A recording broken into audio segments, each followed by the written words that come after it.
I want to introduce you to Marvin Henneman, who has volunteered at Master Provisions because God's call on his life. This is not about Marvin, but it does tell you the impact of the life of volunteers that you can make. I think of Marvin helping start our first stateside mission trip to do Katrina hurricane relief, going with us on international missions, helping design racks for the warehouse, be involved in our prayer team, giving occasionally. He has been a part of Master Provisions in every possible way. I remember him training Guy Domek to drive semis. His handprints are on Master Provisions. And again, it's about God working through him, and God can use you, a volunteer with a willing heart, and God will do great things. So let's hear from Marvin some of the exciting stories and his personal heart for why he's involved at Master Provisions. Thank you. Well, I got involved with Master Provisions, and that was when Katrina hit, and they found out that I used to drive a tractor and trailer and asked me to volunteer. At the time, my wife was still working. I said, well, yeah, I don't have anything else to do, so I'd love to do it. So I ended up driving down there for Katrina relief, and it was an eye-opener to me to see how bad people needed help.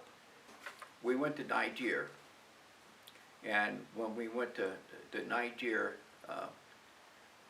I got to see that because we were like 2 days on the bus going across the different parts of the land and how there wasn't nothing. And you have areas where there's trees, and then they get nothing but bushes, and then there's nothing.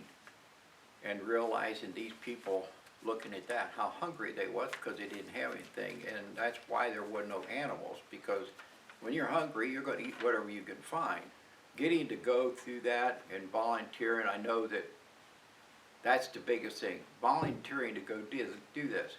And what you got to remember, when you go volunteer, it's not just about what you get to do, but it's about getting to meet so many other people that do volunteer that'll help you and inspire you, and you can see what goes on. And when you go home at night, you'll feel better. When I was volunteering here, I actually felt better when I went home from volunteering here than I did when I used to do a job I got paid for. Because it just was really peaceful, really great. I met a lot of people. I learned a lot. The good Lord has used me in so many different ways since I've done that I can't name them all.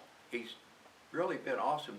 And so I encourage people to step out. People don't look at this and want people to know it's not about me. It's about what God's been able to do in my life. I mean, you look at the Bible and how many people he's guided in different directions. I'm not no John, I'm not no Peter, I'm not a Paul, but I am a Marvin, and he has pointed me in ways that he could still use me to help others. And if it's financially, if it's volunteering, if it's promotion, or anything, that's what we got to learn to do, is do what the good Lord asks us to do. And when you come in and volunteer here, open your heart, open your mind, and pray about it. And when you get here, you'll find out, yes, this is the thing to do.